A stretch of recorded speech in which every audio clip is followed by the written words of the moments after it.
Hello everyone, कैसे हैं आप सभी लोग। एक बार फिर से आप सभी का स्वागत है डेली करंट अफेयर के सेशन में।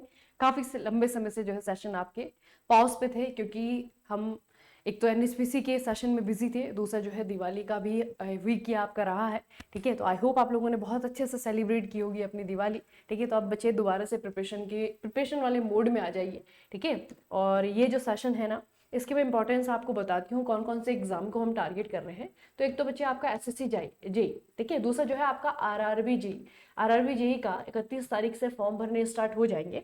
और आरआरबी जेई के अगर हम पिछला रिकॉर्ड देखेंगे, उसके हिसाब से जो है आपका होली के बाद में एग्जाम होने के पूरे पूरे चांसेस रहेंगे। ठीक है, तो जब आपके होली के बाद में मार्च के महीने में, मान लीजिए मार्च के महीने में अगर आपका एग्जाम होगा, तो पिछला एक साल बहुत इंपॉर्टेंट रहेगा। ठीक है, पिछले एक साल में मतलब कि आपका जो मार्च 2025 है ना, उसके बाद के जितने भी महीने हैं सारे के सारे आपके लिए इंपॉर्टेंट रहेंगे।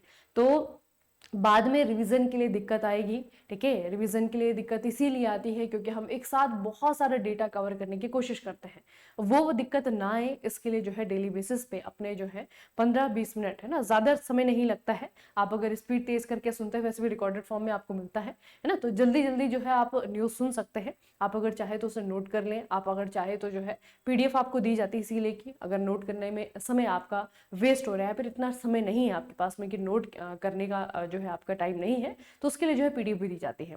तो बेसिकली ये है कि अगर आप अभी समय देते हैं, तो आने वाला जो आपका 2025 का आरआरबी जेई है, और 2026 का आरआरबी जेई हो गया, और एसएससी जेई आपका 2025 का है ना, तो ये दोनों ही बहुत बहुत इंपॉर्टेंट रहेंगे। ठीक है, ये सेशन जो है दोनों एग्जाम्स के लिए बहुत इंपॉर्टेंट रहेंगे। तो पहले न्यूज के साथ में स्टार्ट करते हैं अपने करंट अफेयर के सेशन को। सबसे पहले न्यूज बच्चे आपकी आई है, राष्ट्रपति द्रौपदी मुर्मू ने ये जो है पहली महिला राष्ट्रपति बनी है जिन्होंने प्रसिद्ध सबरीमाला अय्यप्पन मंदिर में पारंपरिक रीति रिवाज के साथ में पूजा अर्चना की है। ये जो टेम्पल है आपका सबरीमाला अय्यप्पन मंदिर, ये है बच्चा आपका केरला में। ठीक है, बहुत बार एग्जाम में आता है कि कहाँ पे, केरला में है। ये आपका चर्चाओं में रहा था, आज से अगर आप लोग 3-4 साल पहले देखेंगे तो काफी चर्चाओं में रहा था, क्योंकि यहाँ पे एक बहुत पुरानी परंपरा थी, महिलाओं को अनुमति नहीं है मंदिर में जाने की।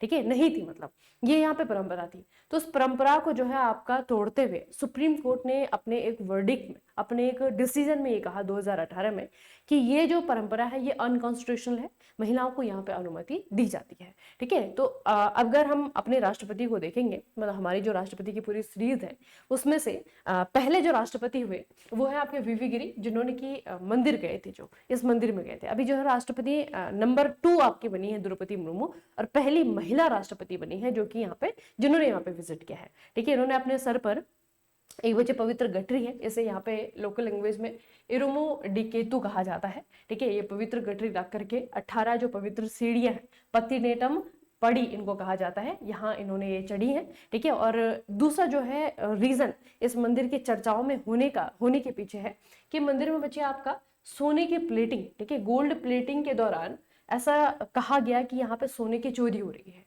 ठीक है, तो 2 रीजन है जिसके कारण ये आपके मंदिर चर्चाओं में है। एक तो द्रौपदी मुर्मू जी के द्वारा यहाँ पे जो है आपको विजिट किया गया, और दूसरा जो है आपका सबरीमाला मंदिर के में जो गोल्ड प्लेटिंग है, उसके काम में जो सोने की चोरी हुई, उसके कारण ये आपका चर्चाओं में है। ठीक है, तो बेसिकली पूछा क्या जाएगा, जैसे कि सबरीमाला अय्यप्पन मंदिर कहाँ पे है, केरला में है। ठीक है, रिसेंटली जो है कौन से राष्ट्रपति ने, भारत के दूसरे नंबर के राष्ट्रपति ने यहाँ पे विजिट किया है। ठीक है, या फिर ये पूछा जाएगा कि सुप्रीम कोर्ट ने इसके लिए जो वर्डिक्ट सुनाया था कौन से साल में सुनाया था, तो ये आपका 2018 का वर्डिक्ट है। ठीक है, 2018 में सुप्रीम कोर्ट के द्वारा जो है आपका अलाउ किया गया था वुमेन्स को, महिलाओं को यहाँ पे जाने के लिए।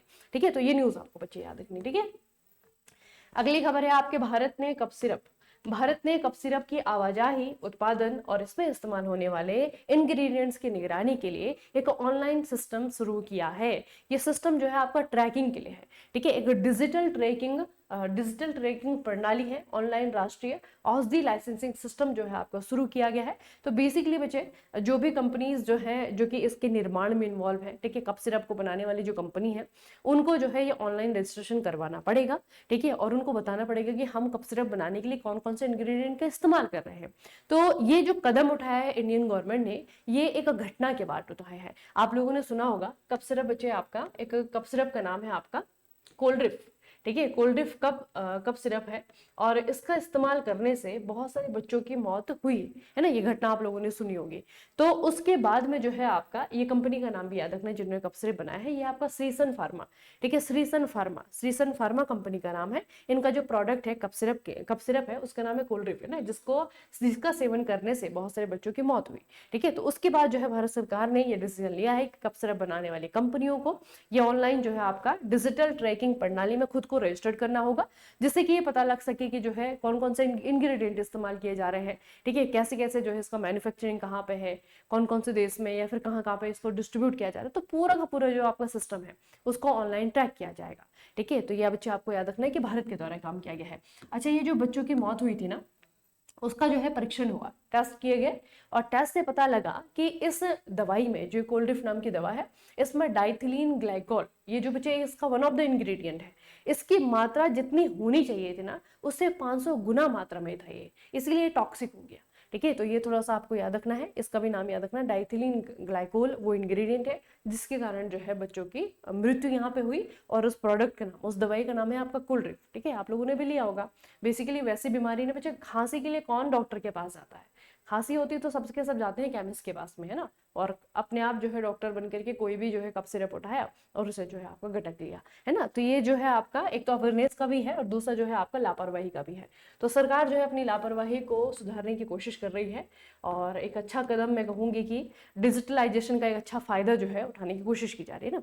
अगला है बच्चे आपका केरला ने अपनी पहली अंडर वाटर सुरंग बनाने की घोषणा कर दी है। अब ये सुरंग कहाँ से कहाँ तक जाने वाली है? ये सुरंग जाएगी वाइपिन से फोर्ट कोची तक। ठीक है, अच्छा, पहले जो ये इन दोनों जगहों के बीच की जो डिस्टेंस है, जो कि रोड से जाती है, सड़क मार्ग से जाती है, ये आपकी 16 किलोमीटर की है। तो 16 किलोमीटर को कम करके ये केवल 3 किलोमीटर कर देगा। ठीक है, तो ये आपको याद रखना बच्चे। ये समुद्र तल से 35 मीटर नीचे बनाई जाएगी। इसके लिए लगभग 2000 करोड़ रुपए जो है आपका अप्रूव भी किया गया है और ऐसा कहा गया है कि 2027 तक ये आपका बन जाएगा। ठीक है, 2027 तक जो है ये टनल आपको दिख जाएगी। ठीक है, दोबारा पढ़ेंगे हम इसे। ठीक है, तो अपनी पहली अंडर वाटर सुरंग बनाने की घोषणा कर दी है केरल सरकार ने। अगली न्यूज बच्चे आपकी है सऊदी अरेबिया से। सऊदी अरेबिया में बहुत सारे ऐसे इंडिया के लोग हैं जो कि सऊदी अरेबिया में काम कर रहे हैं। ठीक है, तो बच्चे यहाँ पे जो लोग काम करते हैं ना, वो एक अलग ही कंडीशन में यहाँ पे रहते हैं। वो सिर्फ सऊदी अरेबिया के लिए नहीं है, यहाँ पे बहुत सारे जो है आपके खाड़ी देश ऐसे हैं जो कि इस तरीके के सिस्टम को अपने यहाँ पे चलाते हैं। ठीक है, तो बेसिकली सिस्टम को हम पढ़ते हैं, पहले न्यूज पढ़ते हैं। सऊदी अरब ने लगभग 70 साल पुरानी कफाला प्रणाली को औपचारिक रूप से पूरी तरीके से समाप्त कर दिया है। ठीक है, अब ये कफाला प्रणाली किससे रिलेटेड थी? आपको पूछा जाएगा कौन सी कम्युनिटी है जो कि इससे इफेक्ट हुई है। तो यह है बच्चे आपके माइग्रेंट लेबर, जो प्रवासी मजदूर हैं, जो भारत से गए हैं, बाकी देशों से यहाँ पे गए हैं काम करने के लिए, उनसे संबंधित जो है आपका एक कफाला सिस्टम यहाँ पे चलता था। अब ये कफाला सिस्टम क्या था? कफाला सिस्टम में बच्चे ये होता था, आप जो है अगर सऊदी अरब में गए हैं कंपनी में काम करने के लिए, तो आपका पासपोर्ट, आप नौकरी कब चेंज करेंगे, आप देश को कब छोड़ेंगे, ये सारे के सारे डिसीजन जो है ना वो कंपनी का मालिक लेगा। ठीक है, उसे जो है काफिल कहा जाता है। तो कफील के द्वारा ये डिसीजन लिए जाते थे कि ये 3 चीजें ना, आपका पासपोर्ट जब्त कर दिया जाएगा एक तो, दूसरा जो है देश कब छोड़ेंगे आप, ये भी वही डिसाइड करेंगे, दूसरा जो है आपका नौकरी चेंज करने का है ना, तो नौकरी कब चेंज करेंगे वो भी वही डिसाइड करेंगे। ठीक है, तो इस तरीके से जो है आपका बाउंडेड मजदूरों को वहां पे रखा जाता था। ठीक है, और भी बहुत सारी कंट्रीज में आपका होता है। तो ये जो आपका कफाला सिस्टम है इसे अब हटा दिया गया है। अब जो नया सिस्टम आया है, कॉन्ट्रैक्ट बेस्ड एम्प्लॉयमेंट मॉडल आ गया है। इसके जरिए जो है आपका मजदूरों को बिना मालिक की अनुमति के नौकरी बदलने और देश छोड़ने की स्वतंत्रता मिल गई है। ठीक है, तो कफाला सिस्टम कहाँ पे चलता था ये याद रखिएगा, कौन से देश ने इसे रिमूव किया है। ठीक है, और ये जो है कौन सी कम्युनिटी को रिलीफ देने के लिए लाया गया है, तो ये आपको बच्चे याद रखना है। अगली न्यूज बहुत इंपॉर्टेंट है, आप किसी न किसी एग्जाम में इस खबर से रिलेटेड क्वेश्चन को देखने वाले हैं बच्चे। आसियान का 11वां सदस्य देश तिमोर लेस्ते बन गया है। 26 अक्टूबर 2025 में आसियान का जो शिखर सम्मेलन हुआ है, कहाँ पे? कुआलालंपुर मलेशिया में। यहाँ पे आधिकारिक रूप से आसियान में पूर्ण सदस्यता जो है आपका दी गई है। अच्छा, घोषणा करने वाले कौन है? मलेशिया के प्रधानमंत्री अनवर इब्राहिम है, जिनके द्वारा ये घोषणा की गई है। ठीक है, तो 2 चीजें बेसिकली यहाँ पे मैंने आपको बताई। एक तो आसियान का जो शिखर सम्मेलन है 2025 का, कहाँ पे हुआ है? कुआलालंपुर मलेशिया में हुआ है, मलेशिया ने इसे होस्ट किया है। ठीक है, पहली न्यूज तो ये है। अब इस शिखर सम्मेलन में मलेशिया के जो प्रधानमंत्री हैं इब्राहिम अनवर, ठीक है, इनके द्वारा ये घोषणा की गई है कि अब आसियान में 10 मेंबर नहीं बल्कि एक और मेंबर यानी कि टोटल 11 मेंबर हो गए हैं। ठीक है, तो कौन सा देश नया मेंबर बना है? यह आपका तिमोर लेस्ते। तिमोर लेस्ते को बच्चे हम कॉमनली कहते हैं ईस्ट तिमोर। ठीक है, इसे ईस्ट तिमोर कहते हैं, ऑफिशियल नाम इसका तिमोर लेस्ते है और जो इंग्लिश कॉमन नेम है इसका वो है ईस्ट तिमोर। ठीक है, तो इस तरीके से जो है आपका ईस्ट तिमोर ऐसे दिखेगा, छोटा सा देश है, ये द्वीपीय देश है। ठीक है, इसकी जो कैपिटल है वो है दिल्ली, आप लोगों को पहले बताया होगा मैंने, दिल्ली। ठीक है, ये जो है बच्चे इसकी क्या है? कैपिटल है ना, इंडिया की कैपिटल के सिमिलर है, नाम पढ़ने में प्रोनाउंस करने में आप लोगों को याद रहना चाहिए। ये आपका ईस्ट तिमोर है, 11वां मेंबर बन गया है आसियान का। अब ये जो आपका न्यूज है, न्यूज तो है ही इंपॉर्टेंट, इसके कारण बच्चे ये जो टॉपिक है आसियान इंटरनेशनल ऑर्गेनाइजेशन, ठीक है, अंतरराष्ट्रीय जो ऐसे संगठन होते हैं जो कि भारत से रिलेटेड है। अब यहाँ पे क्या है कि भारत इसका मेंबर नहीं है, लेकिन भारत के लिए बहुत इंपॉर्टेंट ये कंट्रीज हैं। ठीक है, भारत के बहुत अच्छे रिलेशन है आसियान कंट्रीज के साथ में। ठीक है, तो इंपॉर्टेंट जो है आपका एक संगठन है भारत के लिए, जो है आप अगर देखें तो, और एग्जाम के लिए भी इंपॉर्टेंट है बच्चे। ठीक है, अब थोड़ा सा इसके बारे में हम देख लेते हैं आसियान क्या क्या है। आसियान का फुल फॉर्म सबसे पहले association of south east Asian nation, यानी कि साउथ ईस्ट एशिया में जो देश लाई करते हैं उनका आपस में क्या है? एक ग्रुप है। कब बना है? 1967 में से बना है। सचिवालय यानी कि हेडक्वार्टर इसका जकार्ता इंडोनेशिया में है। पहले इसमें 10 मेंबर थे, अभी जो है आपके 11 मेंबर हो गए। कौन कौन से मेंबर है? ब्रुनेई है, कंबोडिया है, इंडोनेशिया है, लाओस है, मलेशिया है, म्यांमार है, फिलीपींस है, सिंगापुर है, थाईलैंड है, वियतनाम है। आपको पूछा जाएगा कौन सा भारत का पड़ोसी देश है जो कि आसियान का मेंबर है? तो भारत का एक पड़ोसी देश है बच्चे म्यांमार, ये जो है इसका क्या है? पड़ोसी, सॉरी इसका मेंबर है। ठीक है, उसके अलावा इसका जो मोटो है वो है बच्चे आपका one vision, one identity, one community, ये इसका क्या है? मोटो है। ठीक है, तो आसियान के बारे में इतना आपको याद रखना है। 1967 और जकार्ता क्या है? इसका हेडक्वार्टर है। इस बार 2025 का सम्मेलन मलेशिया के द्वारा होस्ट किया गया और यहीं पे जो है आपका एक घोषणा की गई कि तिमोर लेस्ते या फिर कहीं ईस्ट तिमोर, एक ही बात है। ठीक है, तो ईस्ट तिमोर को इसका नया मेंबर यानी कि 11वें नंबर का मेंबर बनाया जा रहा है। अगली जो न्यूज है बच्चे, ये ऑबिचुरी है। ठीक है, अभी रिसेंटली सतीश शाह, बहुत ही फेमस जो है आपके टीवी के फिल्मों के एक्टर, इनका देहांत हुआ है। ठीक है, तो इनके बारे में पूछा जाएगा कि इनका संबंध कौन से क्षेत्र से है, तो आपको नाम याद रखना है सतीश शाह। ठीक है, और इनका काम, इनका कंट्रीब्यूशन आपको याद रखना है सिनेमा के फील्ड में। ठीक है, बहुत सारे ऐसे शोज हैं जैसे कि सारा भाई वर्सेस सारा भाई है। ठीक है, बिल्कुल एपिक जो है आपका अपने टाइम का शो है। ठीक है, जाने भी दो यारो। ठीक है, आपकी कुछ मूवीज है, मैं होना है, कल होना है, कल होना हो है, ओम शांति ओम है, हम साथ साथ हैं। ठीक है, तो इन सारी फिल्मों में जो है इन्होंने काम किया है, इन टीवी शोज में इन्होंने काम किया है। ठीक है, इनके लिए इनको जाना जाता था। अब जो है बच्चे इनका हाल ही में निधन हो गया है। आपको नाम याद रखना है सतीश शाह। अगली जो न्यूज है ये है स्टेट है बच्चे आपका यूके यानी कि उत्तराखंड। उत्तराखंड में भारत का पहला ग्लास सस्पेंशन ब्रिज बनाया जा रहा है। ठीक है, याद रखेंगे, भारत में पहला ग्लास सस्पेंशन ब्रिज कहाँ पे बनाया जा रहा है? तो ये बच्चे आपका बजरंग सेतु के नाम से है, उत्तराखंड के ऋषिकेश में आपका बन रहा है। ठीक है, आने वाले 9 नवंबर को उत्तराखंड का स्थापना दिवस आता है, उस दिन जो है आपका इनोग्रेट किया जाएगा प्रधानमंत्री नरेंद्र मोदी के द्वारा। ठीक है, तो ये जो है बच्चे आपको याद रखना है, यहाँ पे बन रहा है। लगभग 132 मीटर लंबा है, 8 मीटर चौड़ा होगा।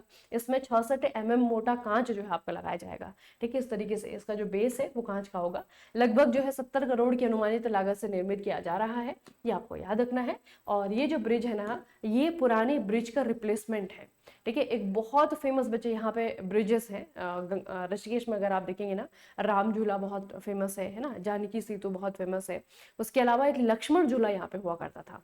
ठीक है, तो लक्ष्मण झूले को ही क्या किया गया है? एक तरीके से रिकंस्ट्रक्ट किया गया है। ठीक है, तो लक्ष्मण झूला जो है 1929 में बना था और ये जो है आपका 2019 में कुछ कारणों, सुरक्षा के कारणों की वजह से ये आपका बंद हो गया था, तो उसको ही जो है आपका रिकंस्ट्रक्ट किया गया है, उसको नया स्वरूप दिया गया और फिर नया नाम भी दिया गया है।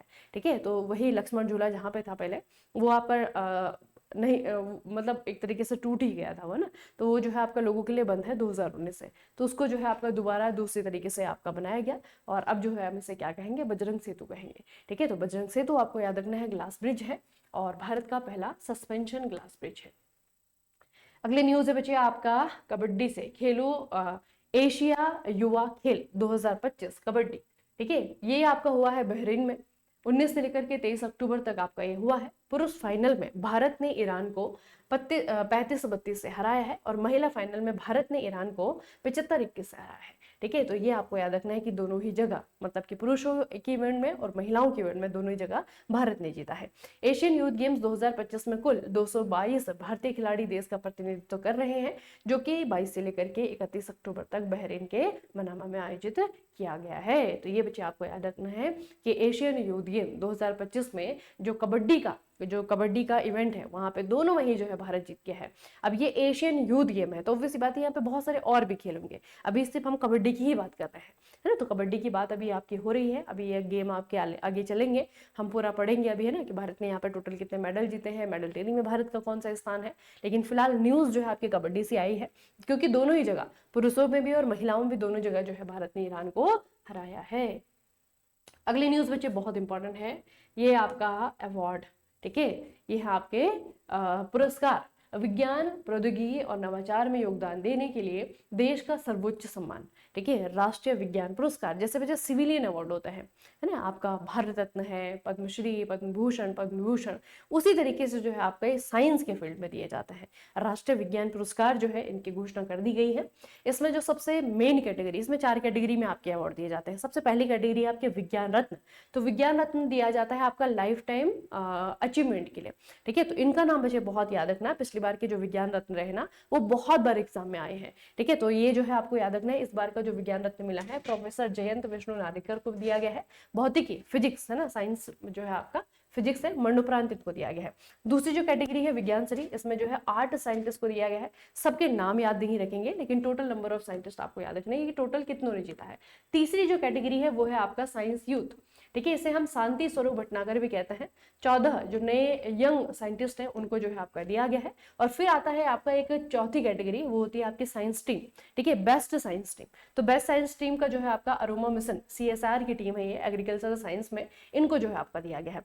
तो 2 जो है आपके इंडिविजुअल है, एक तो साइंस टीम हो गई, दूसरा आपका विज्ञान रत्न हो गया, और बाकी जगह जो है आपके नंबर्स हैं, जैसे कि आपका 8 साइंटिस्ट को दिया गया है विज्ञान श्री, या फिर आपको पूछा जाएगा कि स्वाति स्वरूप इस बार कितने लोगों को मिला है, तो 14 यंग साइंटिस्ट हैं जिनको दिया गया है, ठीक है। तो 2 में आपको नंबर याद रखने हैं और 2 में आपको इंडिविजुअल जो है आपका नाम याद रखना है, ठीक है। अगली न्यूज बच्चे आपकी अवार्ड से रिलेटेड है। अगेन ब्रिक्स अंतरराष्ट्रीय पुरस्कार, ब्रिक्स अंतरराष्ट्रीय पुरस्कार जो है ये शब्बीर हसन, ठीक है, कश्मीरी साइंटिस्ट है, इन्होंने जीत लिया है। यह सम्मान अनुसंधान और शिक्षा के बढ़ावा देने में उनका योगदान के लिए इनको दिया गया है, ठीक है। तो मास्को रूस में बच्चे ये समारोह का आयोजन किया गया था, इसके दौरान जो है ब्रिक्स अंतरराष्ट्रीय पुरस्कार शब्बीर हसन को दिया गया है। इंडिया के हैं, याद रखेंगे, उसमें बहुत सारे विनर और भी हैं, लेकिन हम इंडियन को याद रखेंगे, ठीक है। अच्छा, अक्टूबर 2025 में गोवा के मुख्यमंत्री डॉक्टर प्रमोद सावंत ने स्कूल और कॉलेजेस के पाठ्यक्रम में शतरंज को शामिल करने की घोषणा कर दी है। वेरी वेरी इंपॉर्टेंट न्यूज, आपको पूछा जाएगा कौन से स्टेट के द्वारा ये डिक्लेरेशन की गई है, तो ये जो है आपका गोवा के मुख्यमंत्री यानी कि डॉक्टर प्रमोद सावंत के द्वारा घोषणा की गई है। उन्होंने यह घोषणा फिडे विश्व कप 2025 के लोगों का अनावरण के दौरान की है। इसका उद्देश्य छात्रों में आत्मविश्वास पैदा करना और रणनीतिक सोच विकसित करना है, ठीक है। तो ये बच्चे आपका है चेस, चेस से रिलेटेड आपको याद रखना है। अब हमारा जो एकेडमिक पूरा सिलेबस होता है पढ़ने के लिए, जो हमारे बच्चे सब्जेक्ट होते हैं, उनमें आपका ये चेस भी आपका शामिल करने की घोषणा कर दी है गोवा की सरकार, ठीक है। चलिए, तो आज की खबरों को यहीं पे समाप्त करते हैं।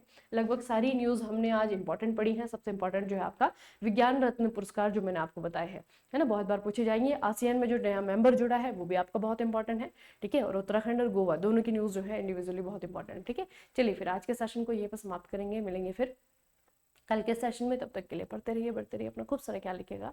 आप सभी का बहुत बहुत धन्यवाद।